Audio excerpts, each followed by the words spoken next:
Right, so good morning, everyone. My name is Zeher Bergawi. I'm a project officer for the freshwater program at WWF North Africa. Welcome to our webinar on Eurasian otter in North Africa, held in celebration of the International Otter Day. A little bit late, but still relevant, which was on the 29th of May. The Eurasian otters is a vital bioindicator for our freshwater ecosystem, but faces significant threats from habitat fragmentation, pollution, and human activities. Today, our goal is to highlight the importance of this species, showcase ongoing research, strengthen our network, whether regionally or globally, and raise public awareness about the species. We are privileged to have a distinguished panel of experts with us today. Sabega Loutre, Conservation Director at WWF North Africa, and Iman Rice, Freshwater Program Manager at WWF North Africa, who will present WWF North Africa's conservation strategy. We have also Sidi Ahmed Sharqawi from Morocco. He's a Morocco coordinator at WWF North Africa, who will provide an overview of Eurasian otter in Morocco. With us as well, Professor Fatiha Bakaria, Associated Professor at the University of Tarif, who will discuss the Eurasian otter in Algeria. Faous Kilani, ecologist at the University Tunis Manar, who will share insight on the Eurasian otters in Tunisia. Margherita Bandini, Deputy Chair and Communication Coordinator at the UCN Otter Specialist Group, who will talk about conservation efforts in Africa. And Céline de Calouet, Program Manager at WWF Belgium, who will present WWF's otter conservation efforts in Belgium. Our agenda today will cover these topics and also will follow up with some question and answer by the end. Please, as a reminder, keep your audio muted. Now, let's begin with an overview of WWF North Africa's conservation strategy. Please join me in welcoming Sabega Loutre and Iman Rice. Let me give you the word.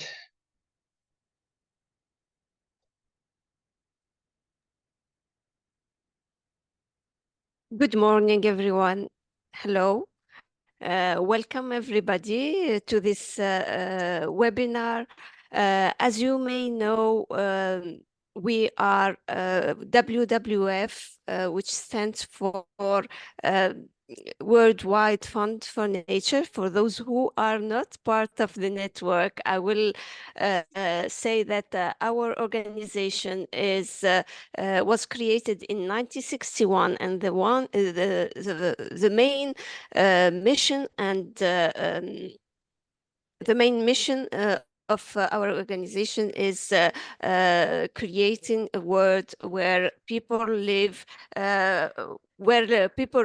in harmony with nature. Our office, WWF North Africa, is a country office working on 5 countries, the 5 countries situated in Northern Africa, and we have a conservation strategy from 2023 to 2027 with 5 goals. On marine and coastal environment, forest, landscape, freshwater, climate change, and policy. So within our 3 programs dealing with marine, landscape, and freshwater, we have the program on freshwater. Iman will talk about it just in few seconds. We have this target on flagship species in North Africa, and among these flagship species, we are working on. There is the otter, which is globally threatened, so important, and we are starting or continuing the work on this species in freshwater ecosystems in North Africa. Imen, without further ado, I give you the floor to continue this 5 minutes speech. Thank you, everybody, for being with us, and have a good webinar. Sebe, good morning, everyone. I am thrilled to have you all join us in this webinar in celebration of the World Otter Day. We have a challenge with Zecher to do everything in 5 minutes. I will try to be short. So just to introduce you to our goal within the strategy is that for freshwater by 2030, we would like to have sustainable integrated management implemented in major freshwater ecosystems and their associated watershed in order to englobe the whole water ecosystem, surface and underground. Our goal is to support the development of resilient ecosystems and to contribute to the well-being and livelihoods of local population. So the goal will be implemented through integrated management approaches, restoration of freshwater ecosystems for the benefit of biodiversity and humans, using ecosystem approaches like nature-based solution, integrated water management, and so on. And also including the climate change adaptation strategies.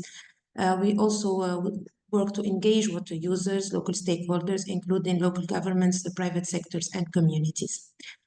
Just to wrap, one final thing is that the strategy covers, as Sabeh said, 5 countries, and within each geography we have priority sites where we operate.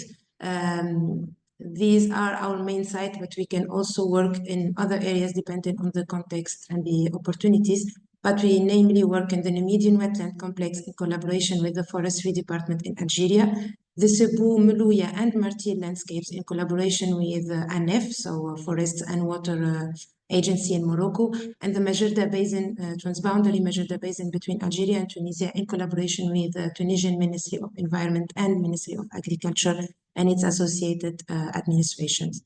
So thank you, everyone, and have a good webinar. Thank you, Sabeh and Iman, for giving an overview on the conservation strategy of WWF North Africa. Without further ado, I will give the word to Ahmed Sharkawi from Morocco to give us an overview on otters in Morocco. Let me know, Ahmed, if you want to share your screen or it's not needed. No, I can share my screen, of course, because I have a presentation. Okay, just a moment.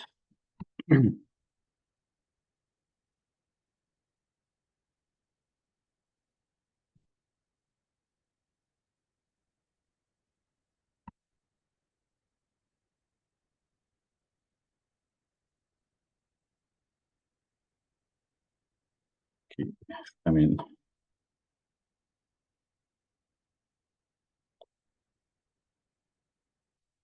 let me know if you can see my screen. Yes, we can see it. Okay, something is wrong with my screen because I cannot. Okay.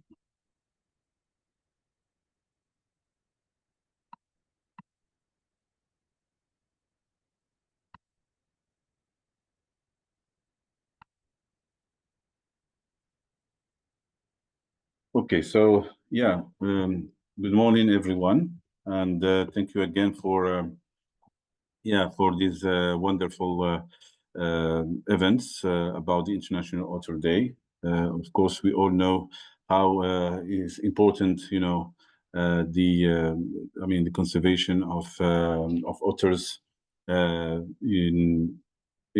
our ecosystems, because of course. They keep it healthy, and they are also very good bioindicators for the status of the aquatic ecosystems.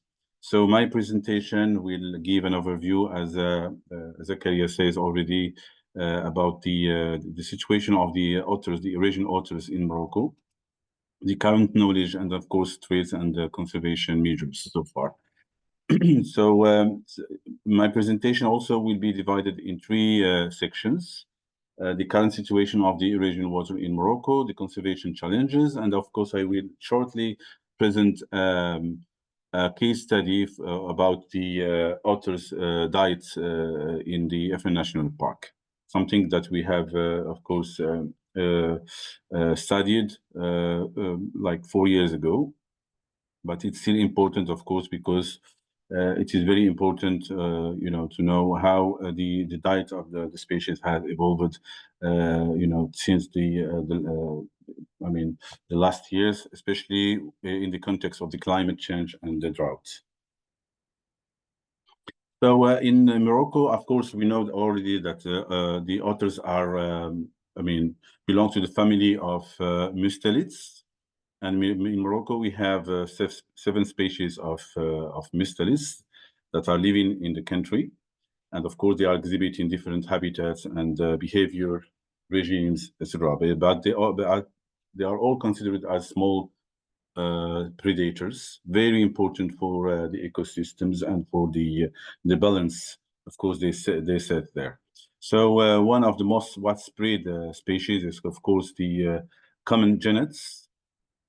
Also, we have the Saharan, or what we also call the Libyan striped weasel, or polecat. I mean, it depends on the names, differs according to the authors, but it's a species which is, of course, very used to the arid and Saharan ecosystems. Also, we have the honey badger, which is one of the remnant wildlife, tropical wildlife forms that are living in Morocco, but also in Algeria. Of course, we are one of the most common, I would say, mustelids in the Mediterranean ecosystem, or in the Mediterranean part of Morocco is the common weasel, which is almost present in all the ecosystems, and including, of course, human settlements. We have another species which is also very widespread and common, which is the Egyptian mongoose. We have also the ferrets. Also, for this particular species, there is no recent records. I would say since more than 3 decades, and we don't have any signs of presence.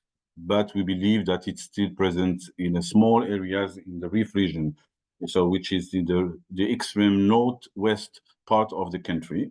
And the last, of course, is our target species, which is the Eurasian otter.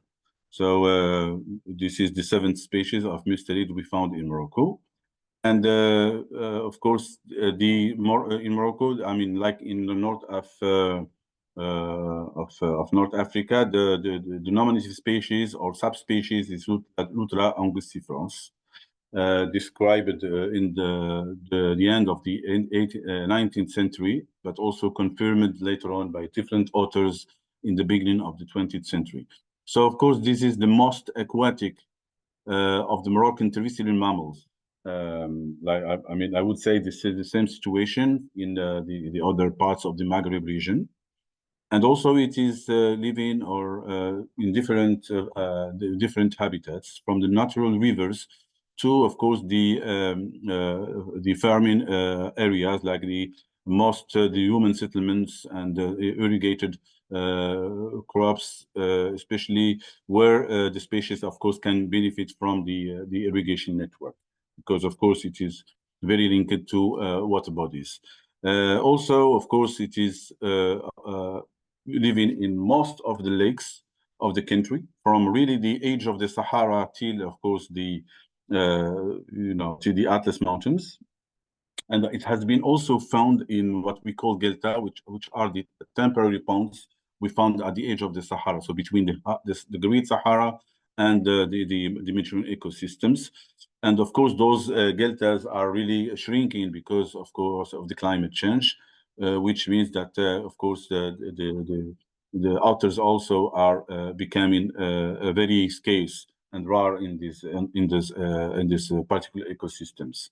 Also, we found that the otters is present in all Moroccan bioclimatic zones from the sea level, from 0 2 meters to 2,300 meters of altitude in the Atlas Mountains.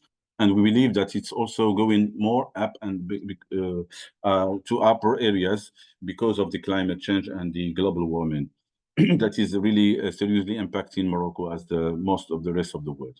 And the diet of the otters in Morocco is very similar to Europe, of course, and it's really a fish eaters, or it's dependent to fish mainly. And we found that 76% of its diet in the High Atlas Mountains is composed of fish, while it's 82%, a little bit more in the Middle Atlas Mountains. And of course, the other secondary preys, like amphibians, they constitute like 22% of its regime in the High Atlas Mountains, while it can go up to 35% in the Mid Atlas, depending, of course, of the season. And of course, the seasonality.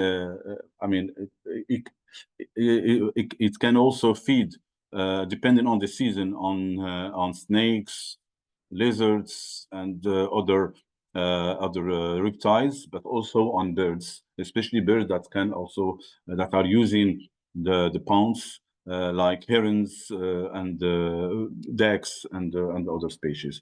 Of course, the dynamic of the otter populations shows a strong local and seasonal variation in the country. Again, it's mainly dictated by, of course, the waterfall and also by the drought. I mean, the otters are also the presence is in Morocco of the otters is strongly correlated, of course, to the fish availability, of course, as in the most of the region.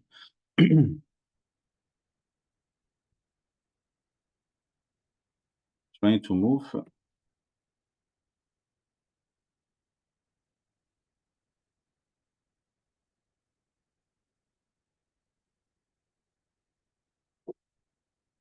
Hello. Hey, you have an issue? Yeah, I cannot move the slides, and I'm trying to stop the. Yeah, I don't know what happened exactly, but I will Maybe try like and share the screen again. Is it now moving? Yeah. It's okay. working. Thanks. Here is now the general map of Morocco, when we can see the distribution of the otter that, of course, comprise a large part of the country's hydrographic systems.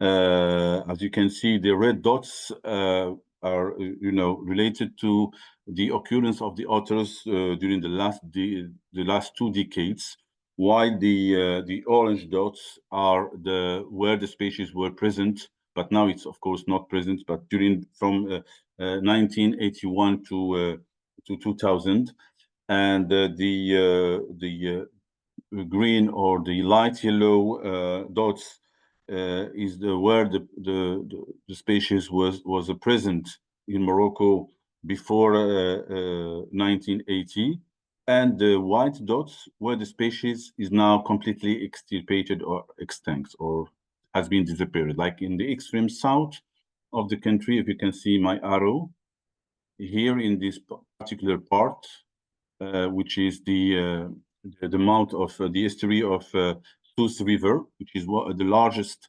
or the longest rivers of the Maghreb region. Now it's completely, it's dry in most of its course because of the construction of dams and the drought. So it seems that the otter has been, also been extirpated from the large part of the Atlantic plains. And it seems that it's only still present in some reserves, national parks, or private sectors. And the otters, of course, are in Morocco are present where the fish population is abundant. And you know that the freshwater the freshwater fish in Morocco are mainly composed of cyprinids. We have like more, I mean, from 16 to 18 species of cyprinids that lives in most of the rivers of Morocco, with a high rate of endemism. And also salmon, it's also showing a high level of endemism in Morocco. And of course, it is present whenever the fish are available throughout the year. And of course, this is strongly influenced by the amount of water in the ecosystems. Like in the camembert, in the down of the slide, it shows the relative abundance of prey of the otters in the belt, which is under the Sebo River basin, and the 30% of its diets is composed of Luciobarbus labiosa, and also by Carasobarbus fritzschi, so which are, I mean, composing the essential of its diet in these particular systems of north central Morocco. And of course, its distribution also appears to be, of course, shrinking, mainly in the southern regions of the country, as I said before, and also in the Atlantic plains, between Essaouira here, if you can see my arrow, till of course the area of Kenitra.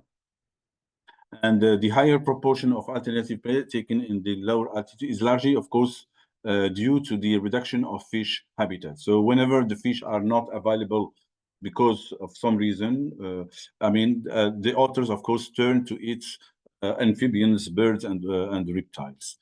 And of course, the otter numbers in Morocco remain unknown. We don't know the size of the population, but all the specialists and experts are all agree that there is a decrease in the population. That's why it has been classifying by using the IUCN standards as a vulnerable species. Of course, we know that at the global scale, the otter are considered to be near-threatened. Recently, I can say that there is, a colonization of the species in the area of Rabat. We don't know to which factors it is linked, but it's a good to see that, of course, the otters are now back in the area of Rabat, the capital of Morocco, in several ponds, where the presence now has been confirmed since more than 4 years.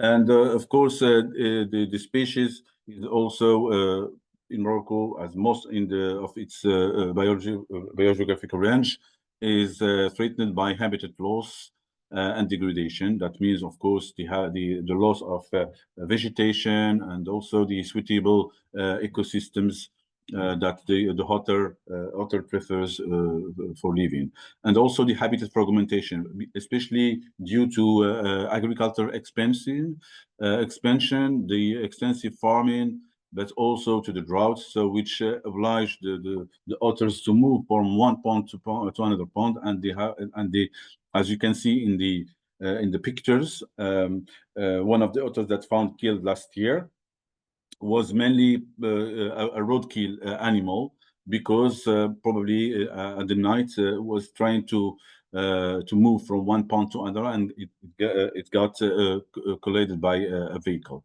And of course, pollution by fertilizers and pesticides, especially in the Atlantic plain, when the agriculture expansion is remarkable. Of course, Morocco, as probably most of the North African and the southern side of the Mediterranean, is suffering a prolonged drought and climate change, so which is affected, of course, wetlands and the water resources, the construction of dams that, of course, reduce the water flow downstream, the decrease of the freshwater fish population, which has been also starting to be remarkable because of the drought, pollution, and other, of course, factors. And also the illegal trafficking for folk medicine. Sometimes, of course, we found that the skulls or the fur is sold for folk medicine purposes in some remote markets, traditional markets across the country. Of course, there is also conflicts has been also reported between fishermen and otters, especially in Omar Bay River and the Reef region. And in this Reef region, also the otters also suffers from the mass tourism activities there. So now we come to a study that we have carried out in the area of the Afrique National Park, where WWF, of course, is very active with a national organization called Nature Solutions. So we have, of course, make a first study to see especially about the regime of the diets of the otters in the national park and how it has been evolved. I would say that the Afrique National Park is one of the main stronghold of the otters in Morocco, probably also in North Africa, because it's very the population was very high and very concentrated, and because of a certain time the water resources and the spring are available throughout the year, and all the lakes were until recently permanent. But of course, by time we have noticed that that there is a decline of the frequency of occurrence of the prey, mainly the fish, in most of the rivers of the national park. And of course, there is also like here's a comparison about between the North Mediterranean and the Afrique National Park, for instance, with regard to the relative frequency of occurrence of the prey. We see that, of course, there is a decline in fish population, and also the fish population is like the fish are not the main.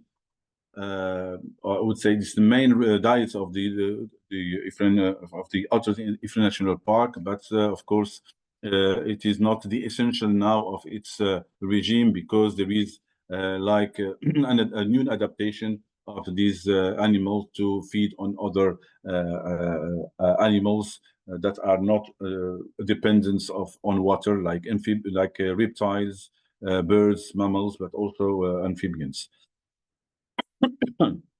So the main conclusion of this study is that the diet of otters in Afrique National Park is, of course, similar to the diet in the North Mediterranean, and consists, of course, predominantly of fish, with some alternative prey, as I said, mainly amphibians and reptiles and birds.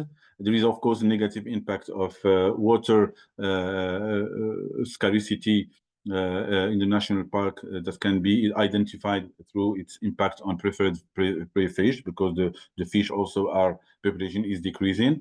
The springs that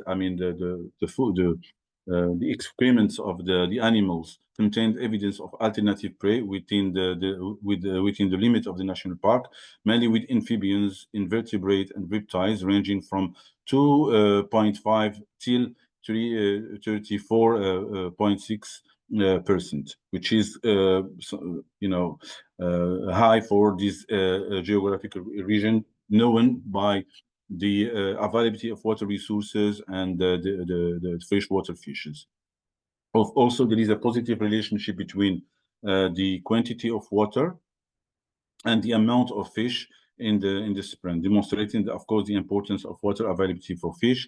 And the reduction in water in the river leads to, of course, the reduction of the fish biomass consumed by the otter. So this is what I wanted, of course, to say about the otters in Morocco. This is an animal which is, of course, protected by law. The law 29.05, and it's of course its trafficking or use for any kind of purposes is completely forbidden, and and of course it's protected, I say, by the law. So thank you for your intention, and I stay available for any recommendation or any questions that might arise from the audience. Thank you very much. Thank you very much, Ahmed. It is indeed very insightful. I asked people to ask questions, and we will leave them to the end of this webinar to go back to them and try to answer some questions, some of them. I won't, without delay, move on to give the word to Professor Fatiha Bakaria to tell us an overview about otters in Algeria. As a reminder, we have 15 minutes to finish the presentation. The word is yours, Professor Fatiha.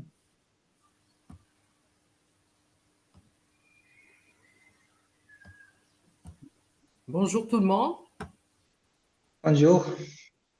Est-ce que vous voyez l'écran ou pas? J'ai un petit problème. Pas encore. Donc je vais essayer avec lui.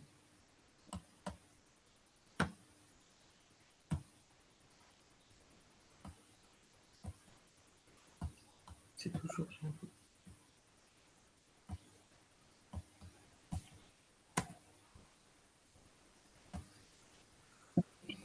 Je mets directement le... Vraiment, j'ai un problème avec cette image.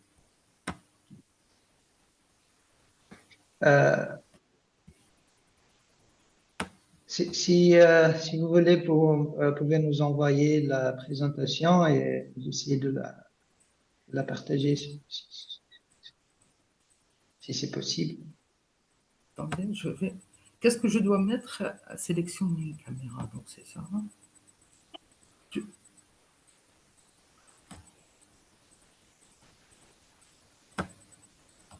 Est-ce que vous l'avez maintenant?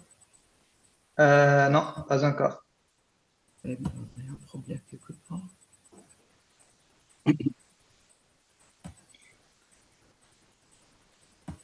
Faut utiliser le partage d'écran, la flèche qui dirige vers le haut. Oui, c'est ce que j'ai fait.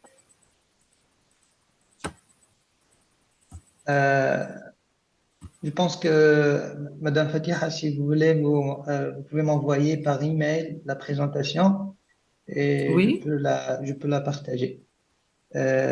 Pour ne pas perdre du temps, aussi, il faut avancer avec Faous et on va rentrer pour vous présenter après l'Algérie si c'est possible. Donc, Faous, the word is yours. Bon, j'ai mis beaucoup plus le speech que la présentation elle-même. Comme je vous l'ai dit, j'étais en mission, donc je m'excuse un peu pour le... Pas de problème. Quand je mets...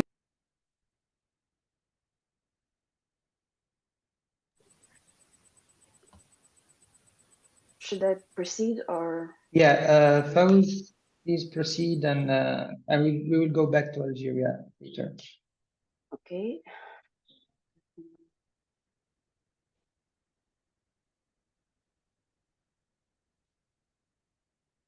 Can you see my screen? Yes. Okay. Very good.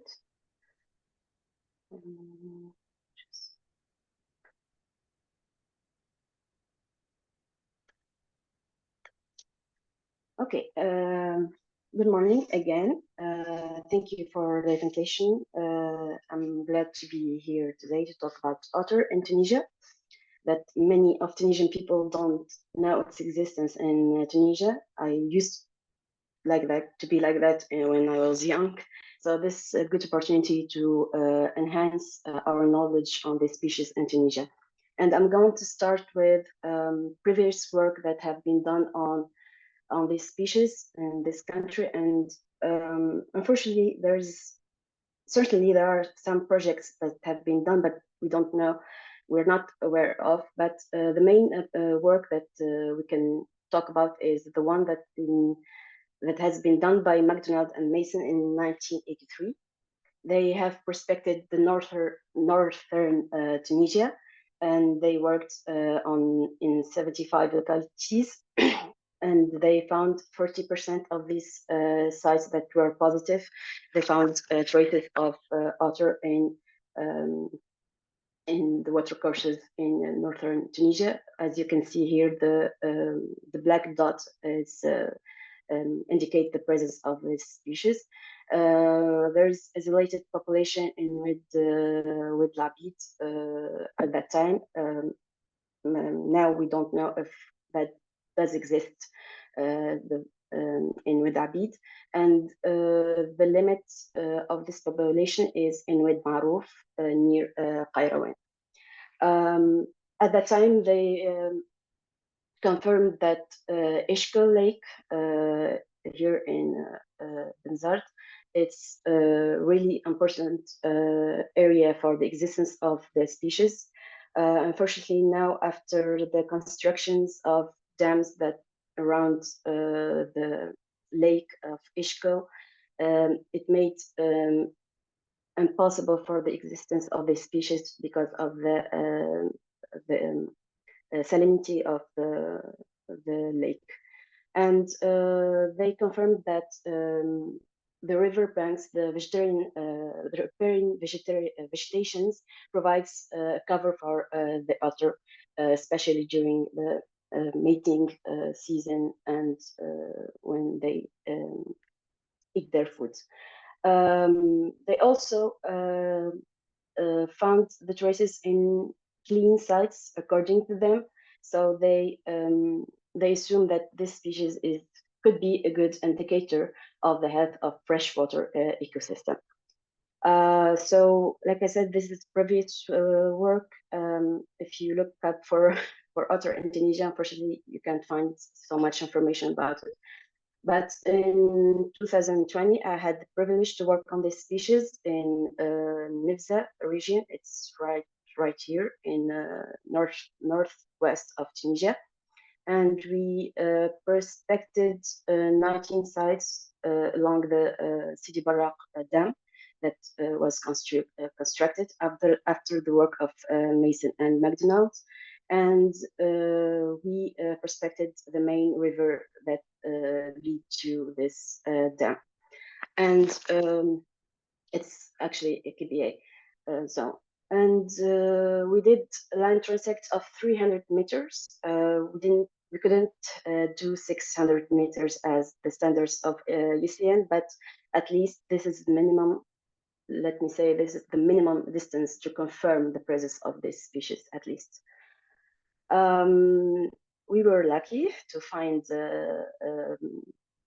traces of this species, footprints and sprains, scat of this species along the barrage, along the Sidi Barraq Dam, inside the Sidi Barraq Dam, and along the watercourses that lead to this dam, with Ma'aden, with Melah, with I believe with Tabouba is here, and with Lahmar is here, where we found that otters. I will talk about it later. And we found it right in the zone between the Souera Sea and the dam of Sidi Barraq. And we mainly found this species in a habitat that's composed of riparian vegetation with oleander species, Phragmites, and Rupus species. For more information, you can just go and see the scientific report that has been done by the WWF. They're published on their platform. As concerned to the protection of this species in Tunisia, fortunately, so this is a good thing, at least for this species is protected. So it's prohibited to hunt, distract, and sale, and even the possession of species is forbidden in Tunisia. We don't have any recorded cases of possession of this species or the trafficking of this species for now, so it's a good sign. However, there are some threats that faces this species. The first and the main threat that we can all see is the accident that happens between vehicle and some individuals that trying to cross the road to another wetland. And there are 3 individuals that has been reported by ATVS, the Tunisian Association for Wildlife, between 2019 and 2022 in the northwest of Tunisia. And I can see this is, I think, the minimum of accident that we are that has been recorded, because at this point you need to work with citizens and to report these cases. Another incident that we recorded is one species has been drowned in the sea. As you know, otter can really travel long distance. They can do up to 20, I think, kilometers per day, so they can look for food. And they got one specimen that got stuck in a fisher net left by fishermen. Also, another potential threat, let me say, is pesticide, using pesticide and water pollution. As we all know, that the otter is found on the top of the food chain and can accumulate toxins. And by using pesticides in agriculture, it can be drawn to the rivers and can affect the otters indirectly. 2 other threats in Tunisia that we can see is the urban expansion that can lead to habitat destruction, habitat loss, and the expansion of agriculture area. We can see now that agriculture fields are replacing natural habitats, and we found it in Nifza, northwest of Tunisia. They are very near to the forests and the rivers. So also, if we say agriculture, we say the use of pesticides, and once again, we can talk about water pollution. So they are all connected with each other, and this can lead to the decreasing of the population. But we don't know how far the population is affected by these threats. So I think a real assessment of threats on otters is really needed at this point. Once again, I just want to remind, why should we protect otter? Otter is an umbrella species. By protecting otter, we can protect all the species that exist in the ecosystem with the species. And it can be used as indicator species. There are many, it can indicate, it can reflect the health and the quality of aquatic ecosystem, let me say. But there are many works that has been done on this subject, and we know that otter is on the top of the chain food. It's very important in the stability of their environment. And that's why that leads us to national conservation efforts. For now, we can say that there are some wildlife surveys that are being conducted, but they are not regular yet. And this to monitor otter population. There is some work that has been by the ATVS. I think there are other works that has been done by other scientists, anyway, by experts. And I think it should be centralized to know exactly, to have an idea, overview about the otter in Tunisia. The second, I think, efforts is now are being made is the awareness campaigns, and I think the most important thing is the celebration of the World Otter Day that has been done by the WWF on their platform, and by ATVS on their platform to raise awareness about the importance of this species and how to protect it. And there has been some scientific research that has been done. I think the article that has been done by McDonald and Mason, a short note that has been done by Zecher. But as you can see here, I put for each effort, I put 1 star because we need to work more about on this composer. And here we talk about the need national efforts, conservation efforts. We need more educational programs for kids or in schools to talk about this species, to let people know that we have this species in Tunisia, and to know it in a good way, to protect it, to get the community involved, to protect it, not to disturb it. And also during the agricultural practices, we need to use less pesticides and to find compromise to use eco-friendly traditional practices. Also, we need to take into consideration this species and any other species during the urban planning process. It's very important so we can avoid the destruction and the loss of their natural habitat. And of course, we need to study more the species. We need to study its behavior in Tunisia. There are many components, scientific components. It's abundance. We don't have an idea about the abundance of population, and really we don't know even it's really threatened in Tunisia or not. And the current distribution also of this species with the expansion of with the urban expansion, and of course to conserve this species, to done more conservation projects about this species.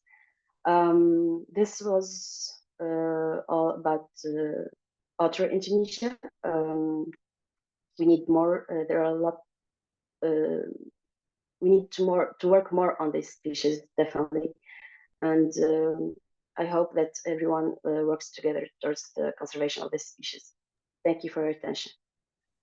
Thank you very much, Rose, for your insights. As you said, indeed, we need to work more on otters in Tunisia and North Africa and collaborate at the regional level. Right, so I'm gonna try to move back to Professor Fatiha.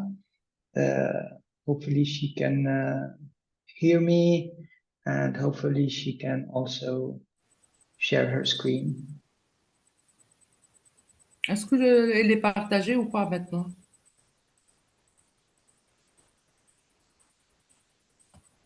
Est-ce qu'il est partagé l'écran?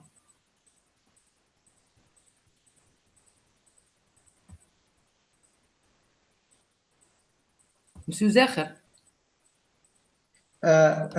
Oui, professeur, l'écran est partagé. On voit très bien. Je peux commencer alors? Oui, oui, oui, bien sûr. Alhamdoulilah. Donc, bonjour tout le monde et je m'excuse pour ce contretemps. J'ai toujours eu des problèmes avec ce micro. Donc, à l'occasion de cette journée internationale de la loutre, je tiens à vous présenter un bref fait historique sur la présence de la loutre en Algérie et quelques travaux récents, dont certains que j'ai entrepris au niveau du nord-est algérien, à la frontière tunisienne, donc au niveau du parc national d'Aqala plus précisément. Donc, c'est pas la peine de revenir sur le rôle de cette espèce super prédatrice, donc intégratrice des conditions du milieu, donc qui peut servir d'un excellent bioindicateur des équilibres du milieu, en plus du fait qu'elle est très peu étudiée en Algérie, mais a une émergence dans quelques régions. Les plus anciens, elle a été signalée par l'OCHE depuis 1867 au niveau de la région centre d'Alger, donc la capitale, 1960 à Bourg-Tifin, toujours Alger, la Saoura au nord-ouest, donc c'est le pré-saharien, Ibn Abbas. McDonald's, Séoul, on en trouvait dans plusieurs, dans 52 sites, dans 10 sur 52 sites répertoriés dans le nord et le centre de l'Algérie, tous dans le bassin de l'Oued Sebaou, c'est-à-dire à une centaine de kilomètres à l'est d'Alger. De Balzac l'a cité aussi les années 30 au barrage Fatarba, c'est une région donc pré-saharienne au niveau de la wilaya de Béchar, à l'ouest de l'Algérie. Donc les travaux plus récents, il y a le travail de Relmi avec un DEA au niveau du parc national d'El Qala, elle a été encadrée par Monsieur Libois de l'université de Liège, je pense, en Belgique. Les travaux de Qassi en 2011 et 2020, c'est une thèse de doctorat, toujours au niveau du barrage de Jorf Turba à Béchar. Khattar Yasmina aussi au niveau de ce barrage. Neit l'Arbi en 2011. Donc, il y a eu beaucoup de magistères et de doctorats au niveau de ce site. Bon, les sites qui ont été mentionnés, donc c'est, si vous voyez la flèche, donc c'est au niveau du centre, du côté d'Alger et de Tizi Ouzou, au niveau de l'est algérien et l'extrême nord-est, et au niveau de Jorf Torba, dans une région donc pré-saharienne. Les travaux aussi récents donc, qui ont été initiés par moi-même avec mes étudiants, donc c'est des travaux modestes. En 2015, donc au niveau de quelques zones humides du parc national, mais nous avons traité de la distribution et en même temps du régime alimentaire. Une autre licence en 2015, une autre licence au niveau de Bounamoussa, donc licence et master. Une autre licence au niveau de Oued Bougous en 2017 et un master au niveau de Ain el-Bard. On a un peu changé d'endroit parce qu'elle a vu l'animal, elle a vu un individu, donc elle était intéressée de continuer son master sur la même espèce. Donc au niveau de l'Est algérois, donc c'était mené par Bourani Seddiq en 2015. Et actuellement, j'encadre un travail de doctorat sur les deux principaux oueds de la région nord-est, de l'extrême nord-est, c'est Oued Bougous et Bounamoussa. Bougous, il est à l'intérieur des limites du parc national d'El Qala, mais la Bounamoussa, elle est limitrophe au parc national. Donc, on va voir ça. Donc, les travaux, les sites qu'on a visités, les sites positifs, ce sont autour du lac Tonga et son canal, au niveau du lac Mellah qu'on n'a plus revu, et à ma connaissance, donc c'était une grande présence de chiens, donc peut-être qu'ils ont fait fuir l'espèce. On n'a plus revu l'espèce là-bas. Au niveau d'une répisylve à Oued Gergour, à la limite ouest du parc national, centre-sud. Et ça, en ce qui concerne les licences, on n'a pas continué sur les sites, c'est beaucoup d'énergie et les zones sont très loin les unes des autres, donc les étudiants ne peuvent pas se déplacer dans ces zones-là. En ce qui concerne l'Oued Bounamoussa, donc il est en dehors des limites du parc, dans la commune de Asfor exactement. Le parc national est la limite dans cette région. Le travail sur Bougous, donc c'est à l'intérieur du parc national et c'est à la frontière tunisienne, donc là, il est là. Le travail a concerné deux stations, l'une entre les deux barrages et l'autre en amont, c'est-à-dire à l'entrée de l'Oued, avant l'entrée de l'Oued, au niveau du premier barrage. L'autre région qui m'a intéressée où l'espèce a été vue, c'est au niveau de la wilaya de Annaba, exactement dans la commune de Ain el-Barda, qui est limitrophe à la fois la wilaya de Guelma et à la wilaya de Tarf. Donc la région, il s'agit, elle est pas loin aussi d'un grand lac, du lac Fetzara, qui est immense, donc, mais qui s'assèche en général en été. Maintenant, pour le doctorat qui est en cours, elle a fini le terrain, on a les premiers résultats donc, c'est l'Oued Bounamoussa et Oued Bougous, mais là, on a choisi de travailler sur trois stations qui étaient positives, mais on a travaillé sur plus de ça. Avant l'entrée au niveau du barrage et à la sortie de stations positives. Une fois arrivé au niveau de l'exutoire, donc le Mekada, Donc, l'oued prend un autre nom, donc s'il rejoint l'autre, l'oued kibir, pour former l'oued mafrag qui se jette dans la mer. Au niveau de l'oued bougous, donc c'est des zones, comme je l'ai dit précédemment, donc c'est en amont des deux barrages et une station entre les deux barrages qui était positive. La troisième, elle est sur un axe routier très important et très fréquent, où la circulation est très fréquente. Donc, on n'a pas retrouvé les restes de l'espèce, des indices. Donc, au niveau de l'oued bougous, l'oued Bounamoussa, les deux oueds prennent source au niveau des mêmes monts, donc les monts de la Croumérie. Et il y a eu un autre travail au niveau de Soukaras avec la doctorante, mais quand elle a fait son master, c'était au niveau de Oued Mojerda, cette oued qui part jusqu'à Tunis. Donc, elle a fait plusieurs stations, dont 32 étaient positives. Elle a trouvé, mais elle n'a pas trouvé des preintes. Elle a trouvé des reliefs de repas et des indices indirects comme les empreintes et les reliefs de repas surtout. Donc, si je résume le travail qu'on est en cours de faire, donc la zone de Annaba, les zones du parc de la wilaya de Tarf, donc entre autres le parc national d'Al-Qala, et plus au sud, le travail a été fait avec un autre enseignant à Soukaras, donc sur la distribution uniquement, où il a trouvé 32 sites positifs, et il s'agit de l'Oued Mejelda.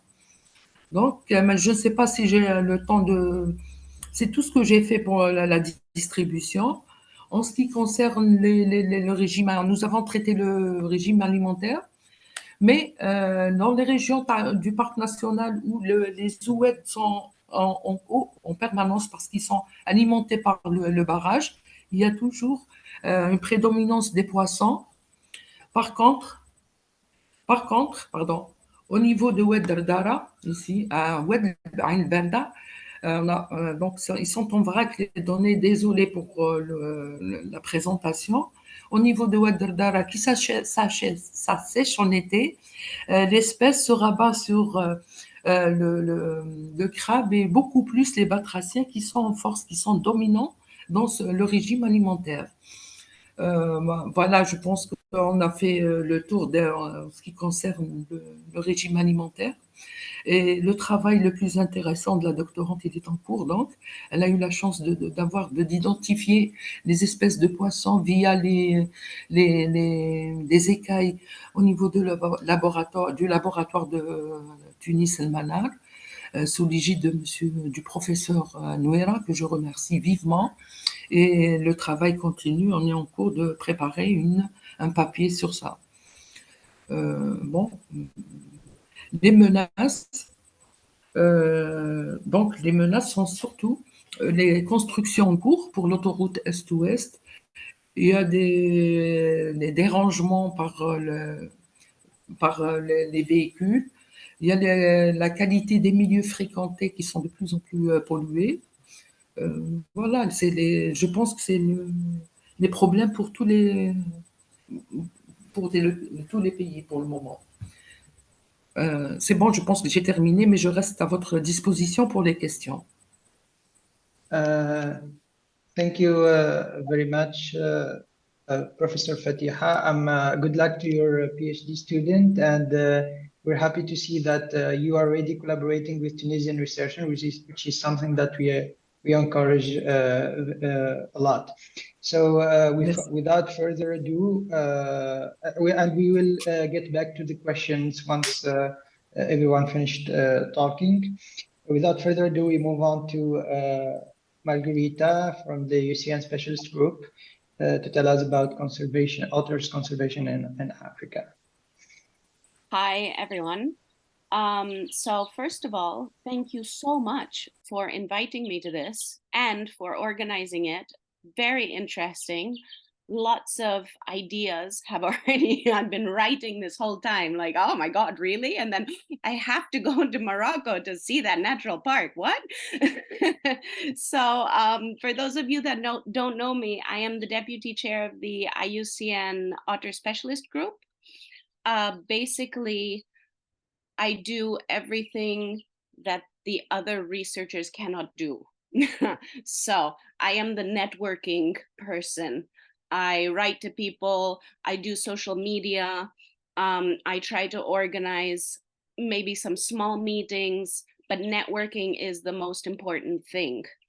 Among these things that I do, there is also the African Otter Network, which is not part of the IUCN SSC Otter Specialist Group. It is independent, but obviously since I am in both groups and many of the members are in both groups, there is a lot of feedback. The African Otter Network was created mainly for sub-Saharan Africa.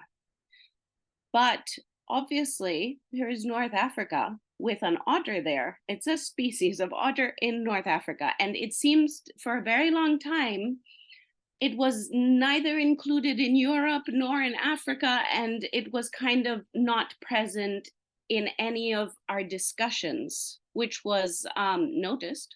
And so that's why the African Otter Network now is trying to include also North Africa, which I find very important, obviously. There is a very interesting situation there with a subspecies that has not been studied a lot, and with a whole dynamic in the ecosystems that is very different from many other countries. So just to mention that we find it very important that every otter in every country be represented in both the African Otter Network and the Otter Specialist Group. Oh, by the way, I don't have a presentation because I find it easier just to speak. So that's why I'm not sharing my screen or anything. Now, the African Otter Network is basically a platform in which we would like to highlight all of the research going on in all of the continent, especially because it's very difficult to reach some countries. And many researchers are so focused on doing the actual research that they are difficult to find. And if you are difficult to find, it's also difficult to find funding and support. So the most important thing that I would like to communicate right now is that if you are doing research and if you are interested, in being part of a network, this is what our website is for. So the African Otter Network, very easy, africanotternetwork.org. So we made it easy, is a website in which you can showcase your work. You just have to write to us and say, I'm doing this in, Algeria, and I'd like somebody to be able to find me. You will have your own page with your own contacts. We can help obviously with the contacts, but we like people to be contacted directly. We have had also some successes in funding because we've noticed that zoos are always looking for more projects to fund. And when World Otter Day comes up or Wetlands Day, they always ask us, who needs help? Who needs support?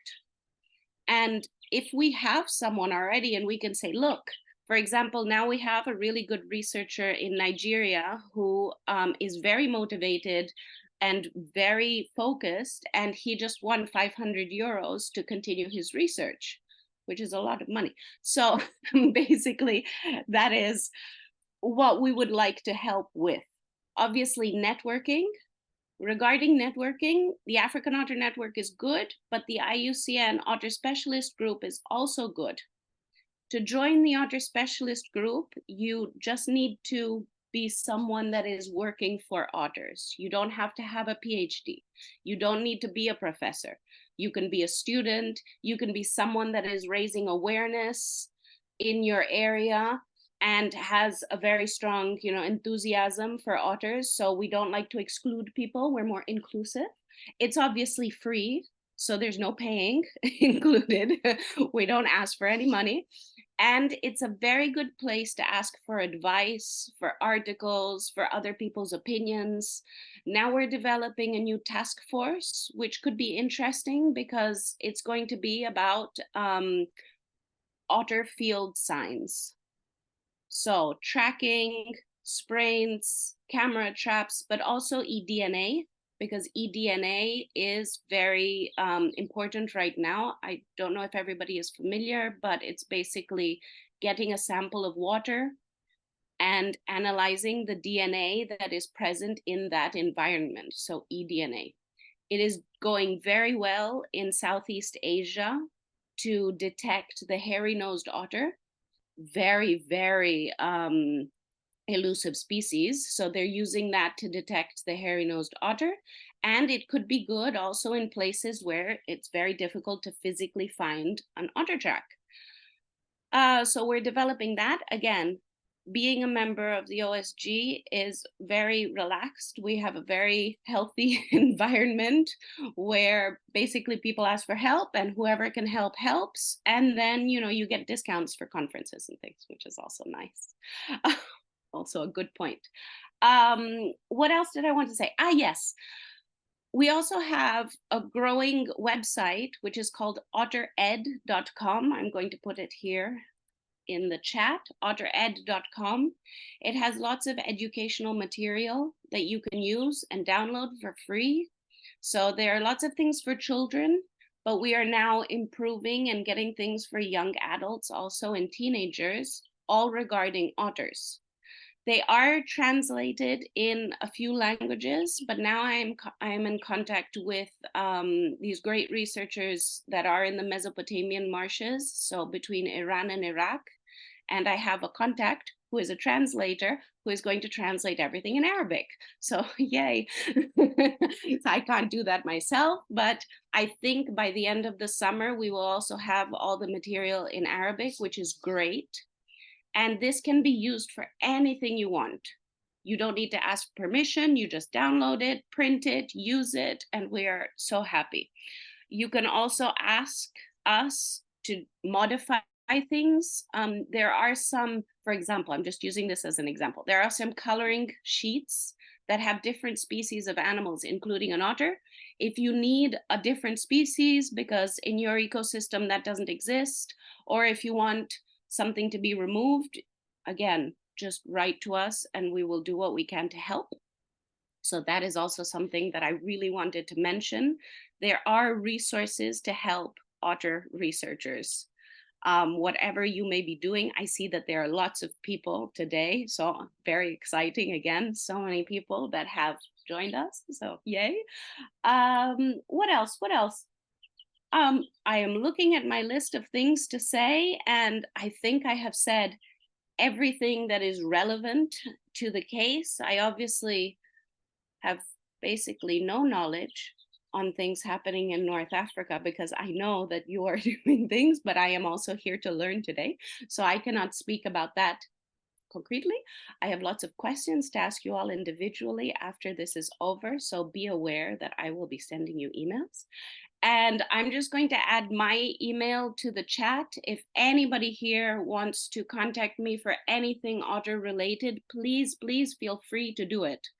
I am very open to communication. I am a good channel to speak to other researchers with, to help you do whatever you need. I was also on the council of the WWF Italy. So I know what it means to work with the WWF, and I can understand, you know, the problems and the things that they are more concentrated on. So I think that's it. I'm going to stay here until the end and wait for questions. And if not, I will see you all at the next North African meeting. Thank you very much, Margarita, and thank you for your enthusiasm and making the very relevant point about raising awareness and providing all this raising awareness information, especially to translate it to different languages, especially Arabic. We're looking forward to use those in our future raising awareness event. And I think it is very important.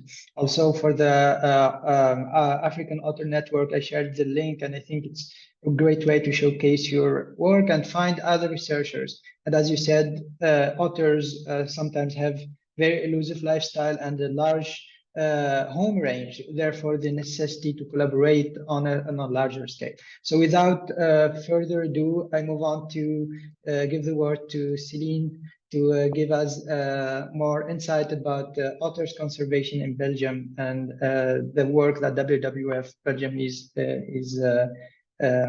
working on.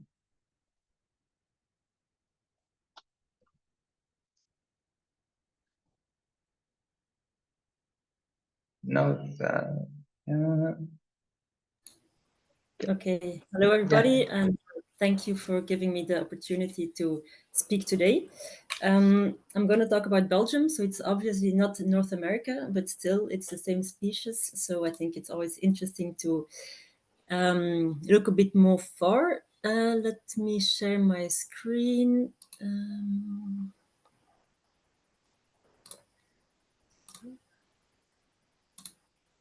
I hope you see the presentation now in full screen.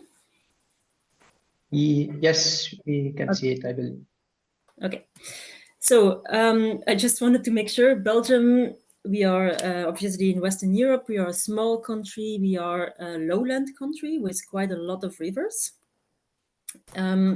And we are indeed talking, oh, this is going fast, about the same otter, so a European otter, but obviously it makes a lot of sense to call it the Asian otter because a big part of the home range is actually in Asia.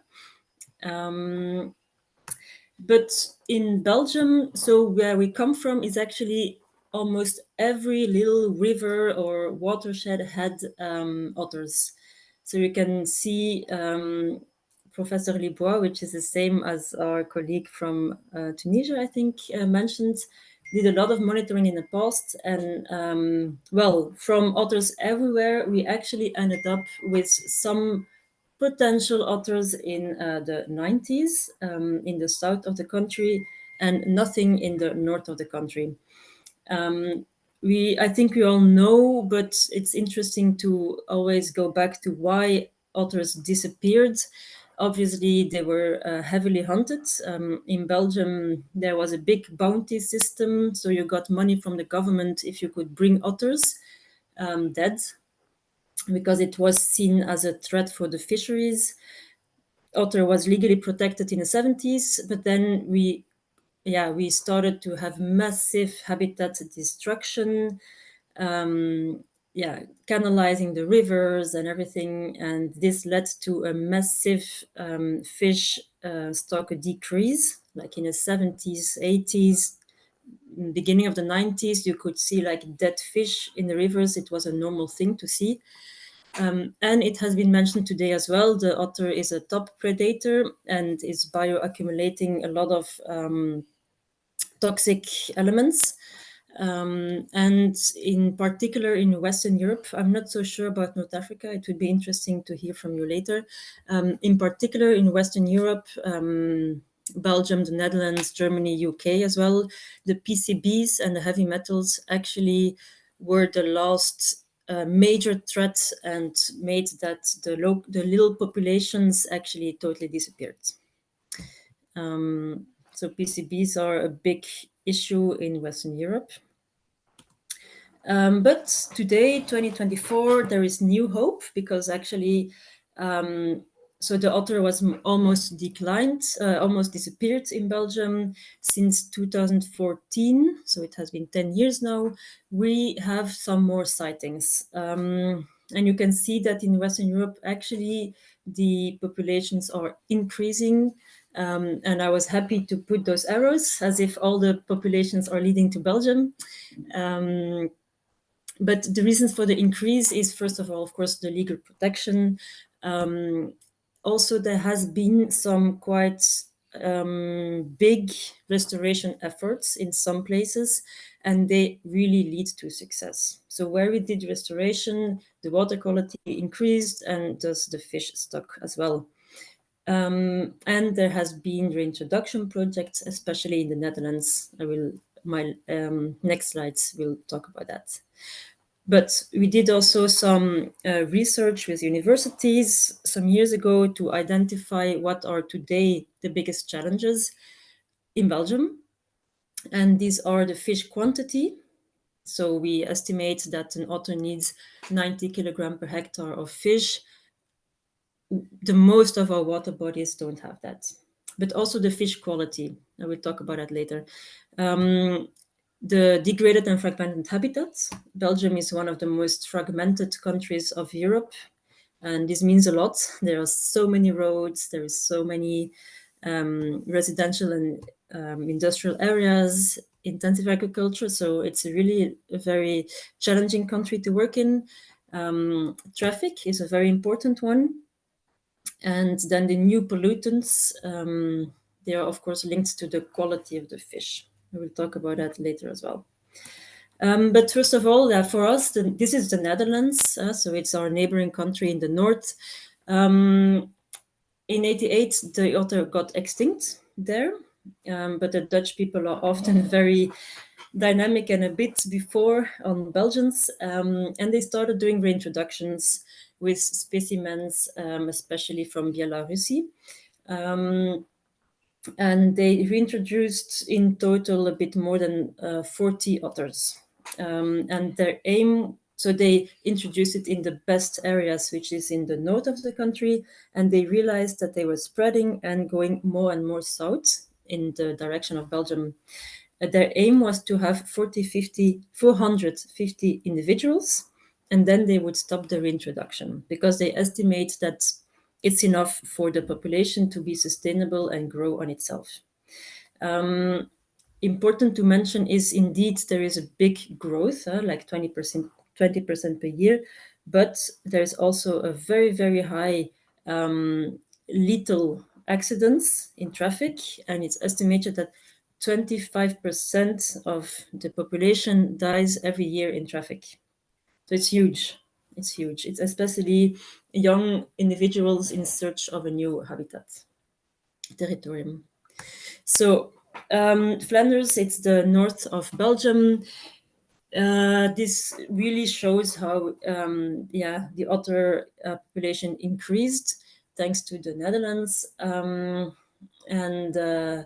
we have a lot of camera traps, so we have a lot of videos and photo material, but we also have some sprained collections, some eye sightings of experts.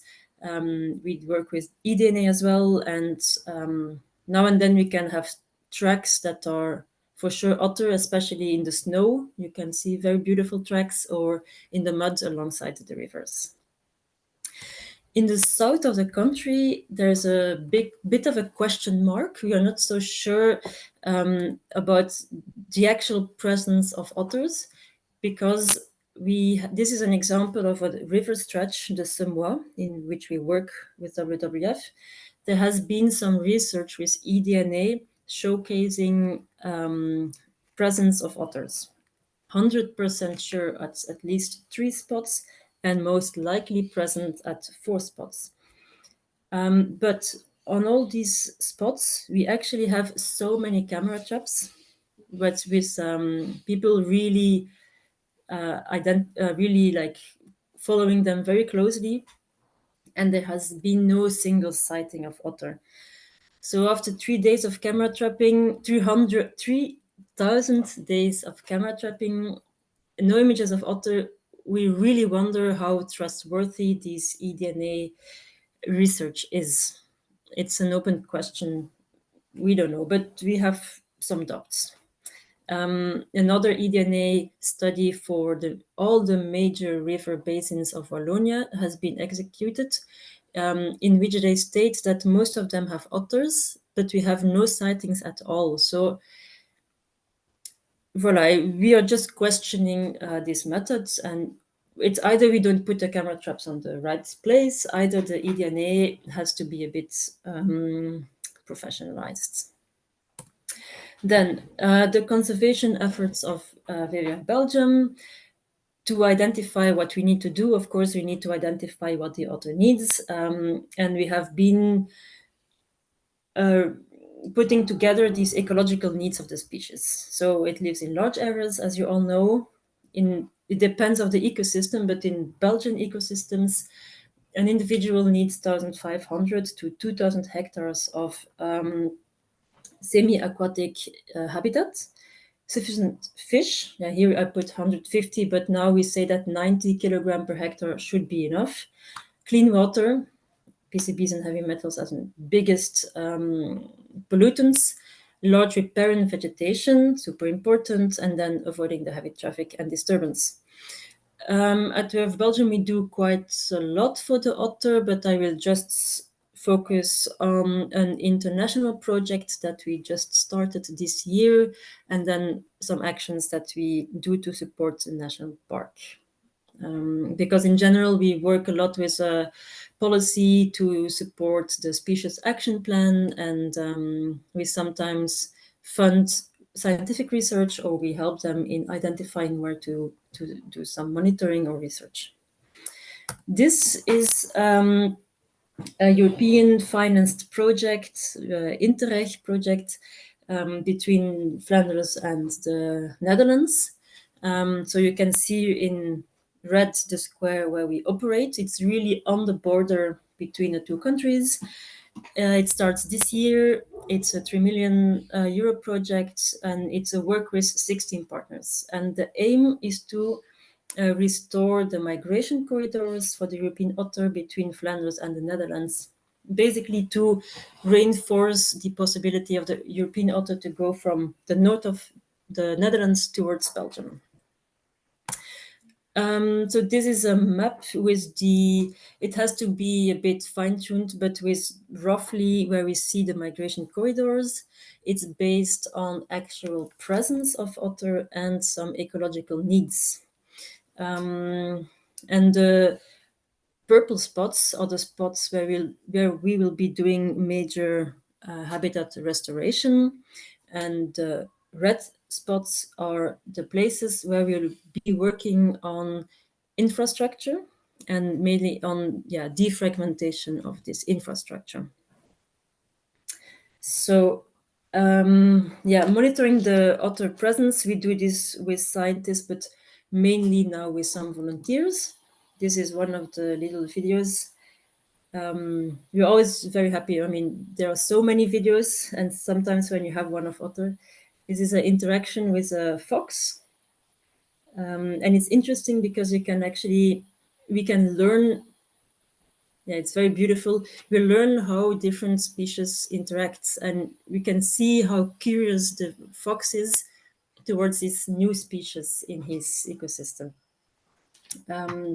So with these camera traps, it's hard to identify individual of otters, but we have one example of an otter with only one eye. So it's very easy to track that otter, and we can reconstruct the territorium. And we actually see that this otter is really doing big distances, like over 70 kilometers of river stretch to reconnect all his little spots. So we will do a lot of new mapping, a lot of new experiments with eDNA again, especially to identify the fish stock. It should be a more cheap way of identifying a quantity and composition of fish. We will also be working on the impact of pollution on otter. And this is a tough one because, yes, we know the old pollutants, heavy metals, PCBs, they are illegal now, but they are still in the ecosystem, so we keep tracking them. But there are a lot of new pollutants, and we don't know exactly the impact on otter. And especially like microplastics is one we will be studying, because in Ireland there has been a study about microplastics where 60% of the sprains microplastics were found, but we don't know exactly if this goes through the tissues of the belly, in the bloodstream. So a lot of question marks on this pollution. And it's a question I asked also in the chats, the impact of fertilizers, if anybody has more insight on that, I'm very interested to hear. We will work on nature restoration. With these funds, we will be purchasing land, so doing land acquisition. The first thing we always do is restore the hydrological system. So we make sure there are no drains anymore. We make sure that we can reduce the influx of these fertilizers and pesticides by diverging some water bodies. Important in Belgium is to reduce the slope of the riverbanks, because very often they have been narrowed so that the water goes away as quick as possible, but we want to do the reverse. We want to make sure that the water takes its time, flows slowly, and has time to go inside the soil. We'll be restoring marshes and spawning areas, and very important in Belgium is to remove concrete and remove buildings in some areas. So the drawing on the right side is actually a bit how we would like to see the evolution. And I put the beaver at work because everywhere where we have new land acquisition and we see that the beaver is there, the beaver just creates fantastic habitat for the otter. So now we actually start to say like, okay, once the beaver is there, we can make sure the otter will come back, because actually the beaver is creating the best spawning areas by his architectural activities. So it is the cheapest way of nature restoration, at least in Belgium. Yeah, this is an example of remeandering of a river, and we actually put some dead wood already in the new meander because it's very important spawning areas for fish, these microhabitats in rivers. Connectivity on gray infrastructure. So we observe, I think it's a worldwide thing, but at least in Europe, it's for sure, otters don't swim under bridges. So an otter swimming in a river that sees a bridge will actually go out of the water and cross the bridge on land. And there's a risk of a traffic incident. So what we do is we create those little wildlife passages on the bridges to make sure the otter doesn't go on the road. This is an example on the left. On the right, you can see a big canal in Flanders. And this canal is actually really, how to say, it's a symmetry for animals, because for many species, they just fall inside and they cannot go out anymore. So we are creating now this kind of fauna exit places. It's a kind of a stair where different species can go out of the water. The otter, but also deer and many other animals, the beaver. So this is, of course, expensive, and it's always better to protect what you have instead of having to restore, of course. But these are small things that really can change the stake for the population level. It's a video of our Dutch colleagues showcasing a tunnel under the ground.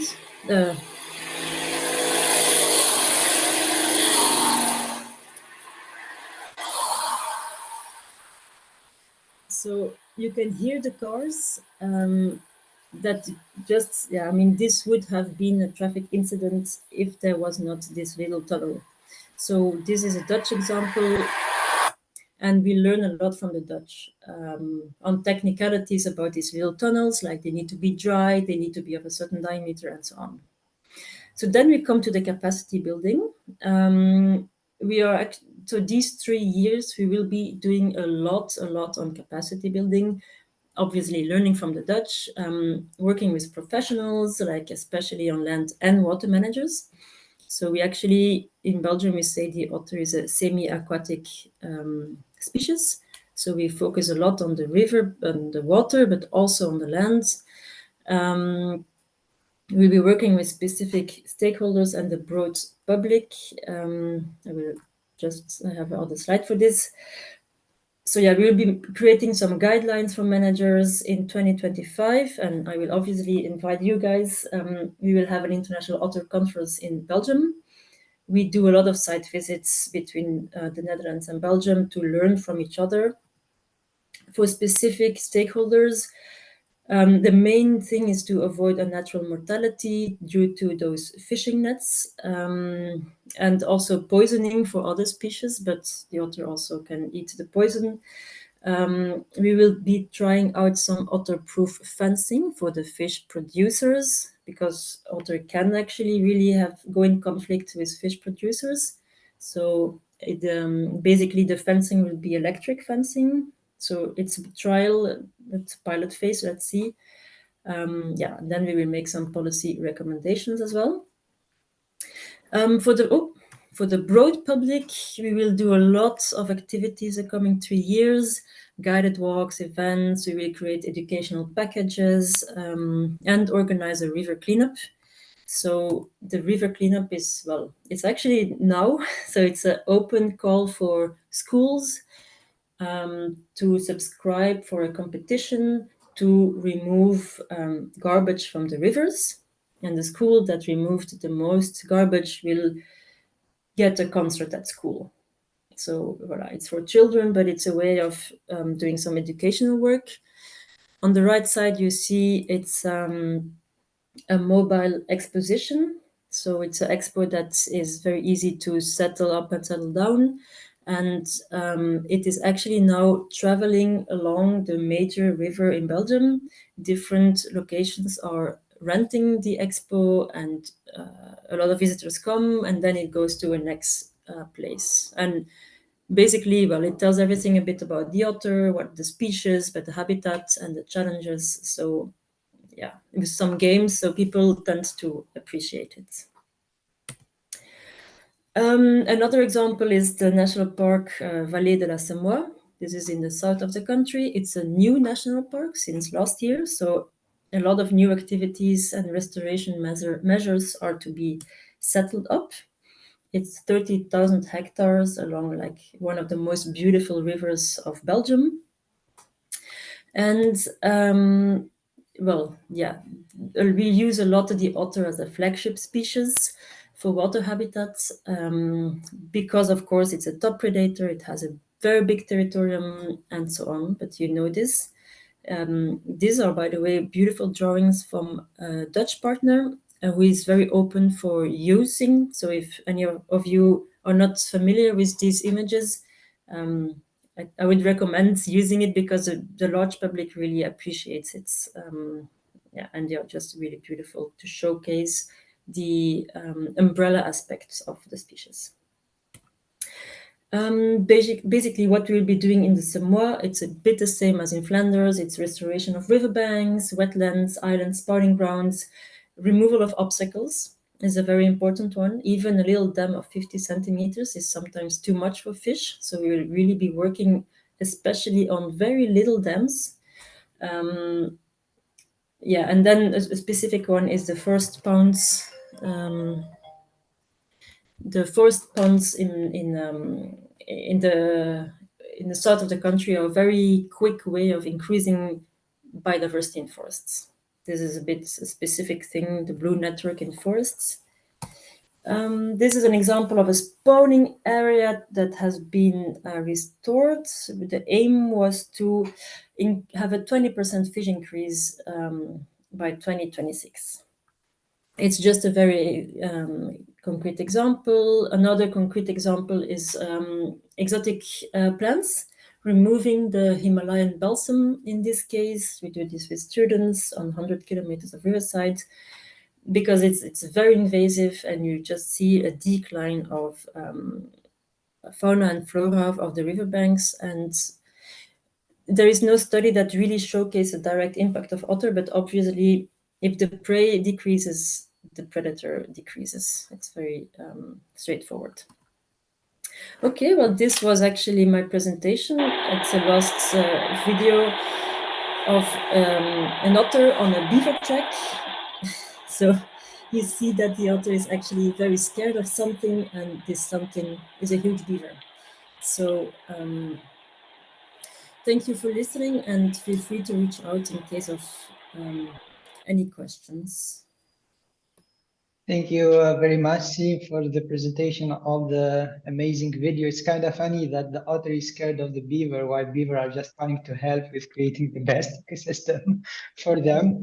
But no, amazing work you're doing, and we're happy to have this larger perspective. And we're looking forward for more collaboration between the northern river of the Mediterranean and southern river Mediterranean, and see how populations behave in different ecosystem and different condition. As you know, in Morocco, as Ahmed said, the species is on its edge of distribution, very dry ecosystem. It's kind of interesting to understand what kind of adaptations on the genetic and metabolism level of the species and diet as well. So without further ado, if you have any questions, you can raise your hand and I give you the word, but we have a few questions in the chat already that we can start reading. But if you have any other question, please let us know.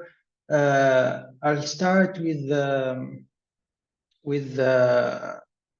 question to Ahmed, actually. Najiba said that you mentioned that among the problems which were the reason for the decrease in otter population was the construction of dams. To what percentage did this activity affecting the otter population in your country? Have you made any recommendation to the structures concerned in relation to these issues, and are there action taken to ensure minimum of water for the environment following the construction of the dams? Ahmed, do you want to answer that question? If you hear us. Okay. Can you hear me now? Yeah, yeah. Yes, of course. I mean, yeah, I mean, since more than now 4 decades that Morocco has built hundreds of dams across the country, and of course, the construction of these dams, of course, respond to the high demand of water for irrigation, for drinking water, and for other purposes, generating electricity and so on. And these, of course, this construction of this dam has, of course, affected seriously the water flow and availability downstreams of the ecosystems, and it has, of course, serious impacts not only on otters but on all the freshwater dependent wildlife.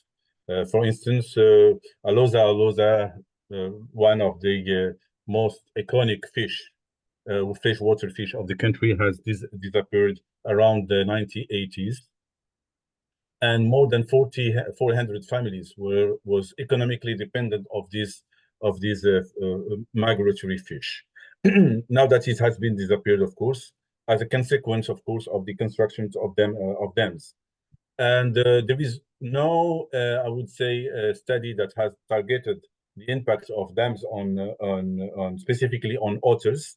But you can imagine that, of course, as long as the otters are dependent of waters and flow, that has, of course, probably caused the extinction or extirpation of otters locally, especially again downstreams of the water, like in the plain. The Atlantic plain, as I said, where I mean the water is only existing in private or in the reserves, not really in the rivers, like near the estuaries, etc., etc.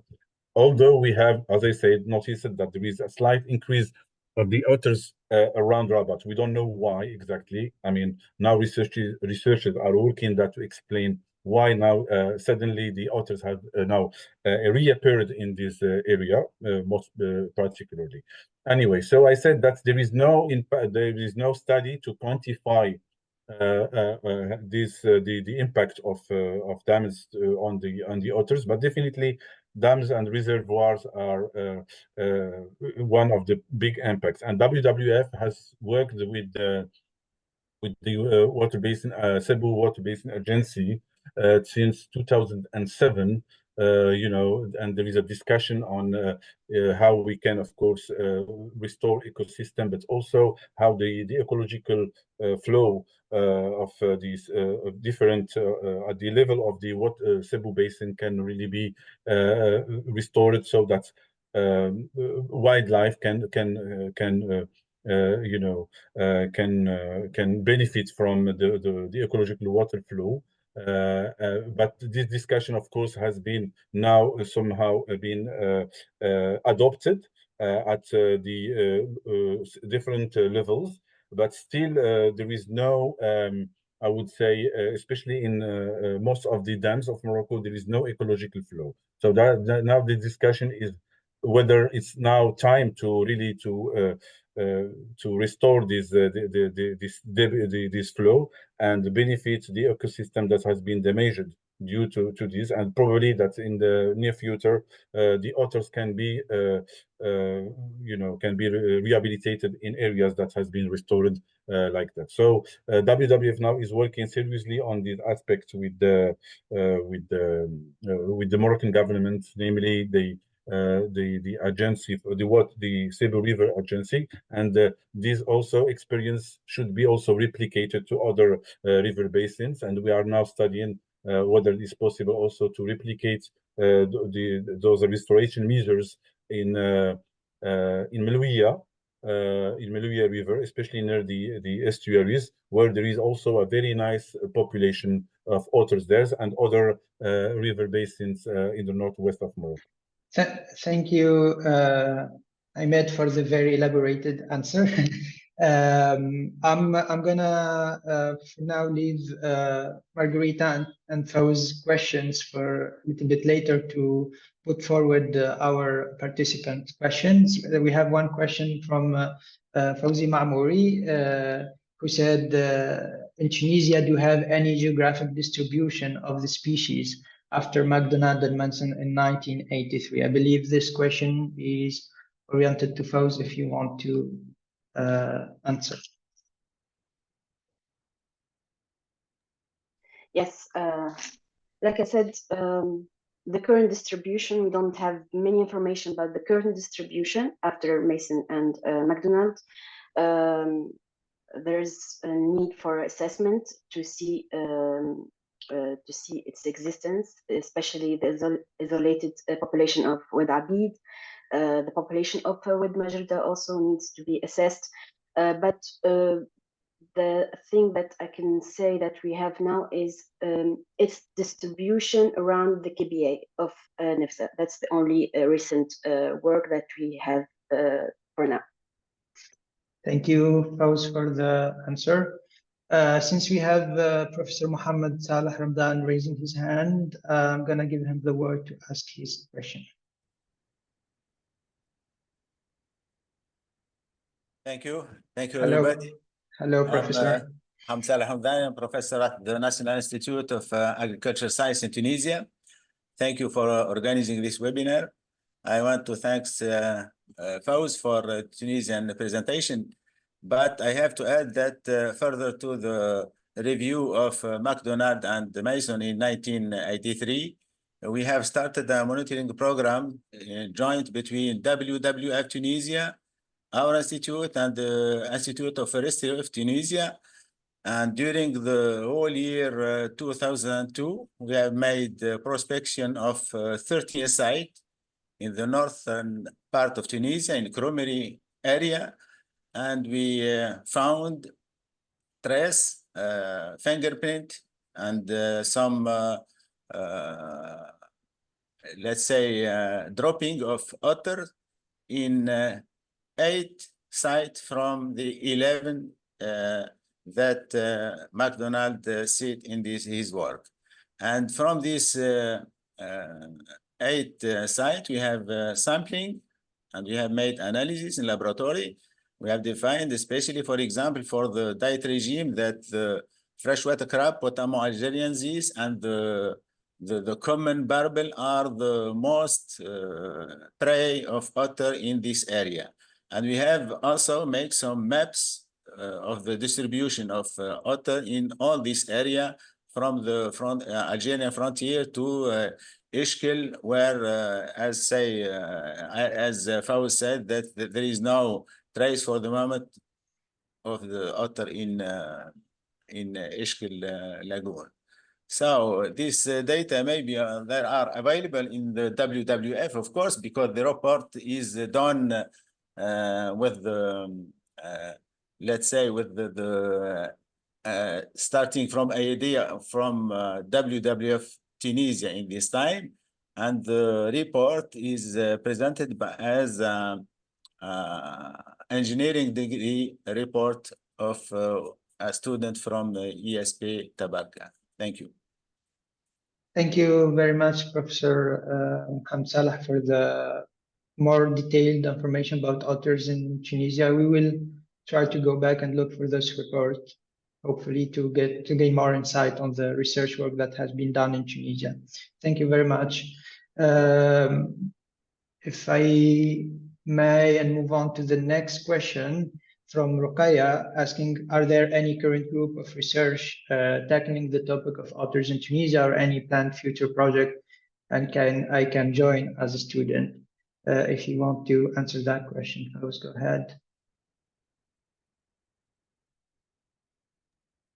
Yes, I think there's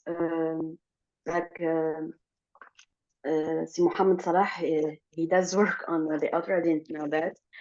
So there are the Tunisian Association for Wildlife that works on otter. I think WWF works on otter, and the institution of Si Mohamed Salah also that does work on the otter. So you can join one of them, and you can work on a subject that you want to tackle.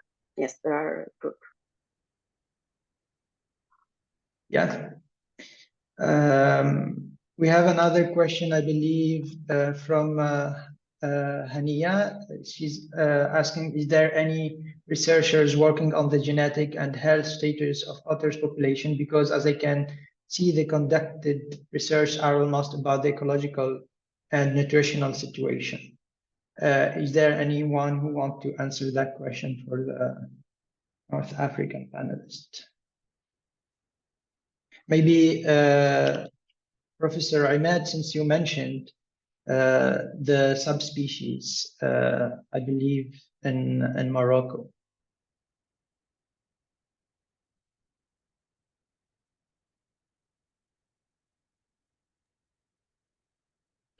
Hello? Yeah, we can hear you. Yeah. Can you repeat the question? So, is there any researchers working on the genetic and health status of otters population? Because most of the studies mentioned are on ecology and diet research. Yeah, I mean, so far, to my knowledge, there is no, research that targets, of course, the genetics of the otters, at least in Morocco, I would say, to my knowledge. Although, I mean, genetic material has been collected so far. I mean, one of the genetic, I mean, the organization that has collected materials for genetics, the analysis was, of course, the Institut Scientifique of Rabat. But there is no, to my knowledge, outcomes of this analysis. But to my knowledge, what I know is, of course, that first of all, that when the otter has been described in Morocco, it was given the name of Loutre splendida in 1906 by Cabrera, and then, of course, Lavoden has, of course, said that it is like Loutre angustifrons, and this is now has been nominated as the subspecies for North Africa, for Morocco, Algeria, and Tunisia, of course, and it is now considered as such. Although there is a discussion whether it's Loutre splendida or Loutre angustifrons. I don't know the difference between the species, but it has been told that it is probably a little bit smaller than the European or subspecies. But it is just literature that has sometimes seen something very contradictory, but I would say that's like also said already by panel members that it's very similar to the European otters. And waiting, of course, for the genetic analysis, whether they will confirm that there is some difference in terms of morphological aspects. Right. Thank you very much. I think we still have a lot of questions, but I'm gonna give a chance to the people who asked their question and when they apply to participate, just for one question maybe, and ask the question whether there is a possibility that otters use also seawater and coastal areas in North Africa. And to add to this questions, there has been some observations, non-confirmed observation, and one dead specimen that were found in sea water, especially in Tunisia. Do you think this otters also adapt to use the coastal line in North Africa?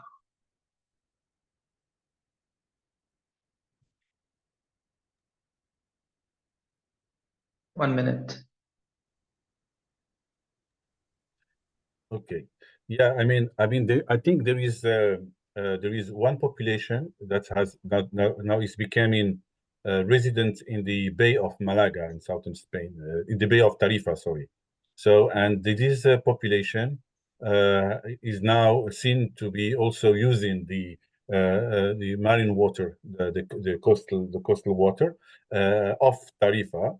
Not, of course, they are not, of course, going that much further in the water sea, but it has been located there, and several tourists come to see this specific small population of otters of the Tarifa.